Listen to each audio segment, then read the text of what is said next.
So here we have the Adidas Adizero PR Carbon, and this is a sneaker that was introduced in the early 2000s. I can't find the exact date that it was released, but I think it was around the 2008-2009 period.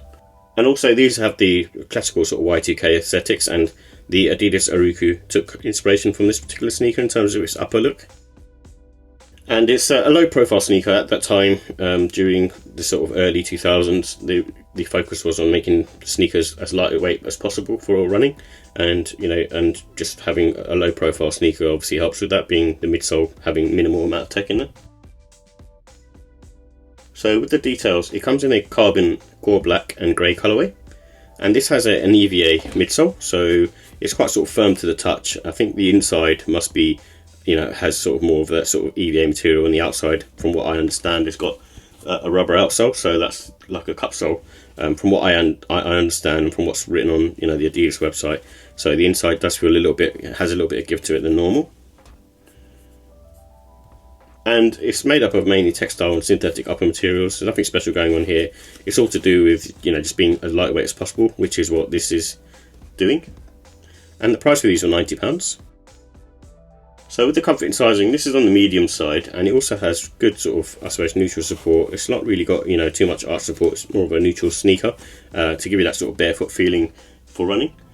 And no wearing time with these. Are pretty good to go out of the box. Obviously the more you wear them, the more the midsole will sort of flex and become easier to wear.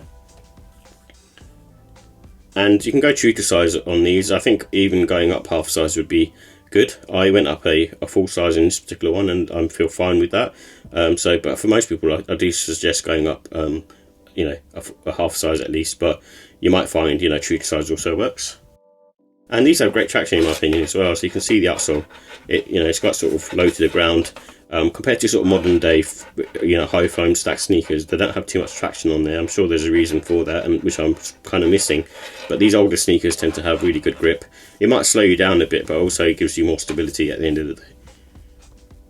So with the look and style, it's got dark colours at the end of the day. It's made up of blacks and greys, and it's a good one for sort of spring, summertime if you're wearing them casually. And that's mainly a casual sneaker. It does give you that sort of sporty vibe as well. And it comes with like the black laces that's in there, but it's also a pair of grey laces. And it's one of those sort of sneakers that is, in terms of its pros, is a low profile sneaker at the end of the day. It's made as almost like a barefoot runner. That, like I said, early 2000s was focused on providing a sneaker that's as low as possible in terms of being lightweight, and being having that sort of ground feel as much as possible, like almost like that track feel. And almost give you that sort of barefoot running type situation, really. So this is a good sneaker, especially at the moment. You can pick them up for like half price, and that's what I did. I picked them up for like £45, normally £90. But it's good for barefoot running if you're into that kind of thing, rather than using high foam stack sneakers. I know some people don't get on with high foam stack sneakers or trainers. With the cons, the comfort, it is on the firm side. There's not much cushioning in there. The insole feels pretty thick, but apart from that, there's not too much cushioning in there. So I think after a while you might feel a bit of fatigue, and that's where high foam stack sneakers rule.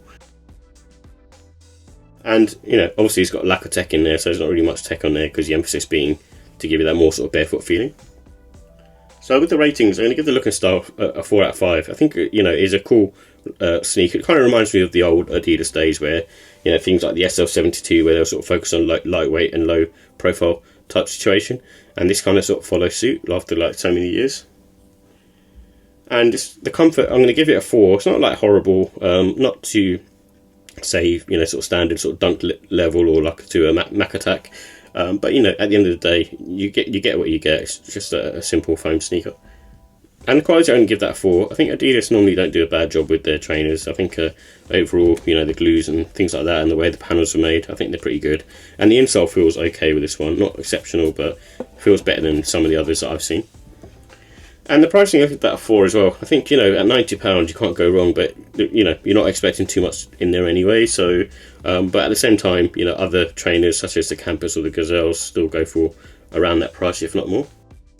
And that's what I overall give the sneaker a 4 out of 5. It's not like a must-have, but I think there's sort of use cases for when to use a sneaker. Like I said, it's mainly if you're more interested in sort of barefoot running and having that sort of ground feel, or if you just want a really sort of lightweight sneaker to sort of wear around all day.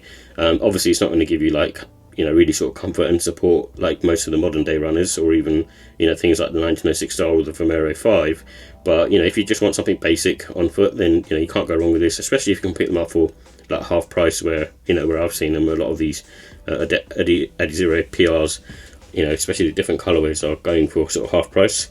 I think Adidas tried to push this as a low profile sneaker with the Y2K aesthetic, but at the moment it's not really picked up traction. But who's to say, later on down the line, once they release maybe more colorways, it might do. But I think it's still a cool piece of technologies from the early 2000s, and definitely worth your time if you're after that kind of thing.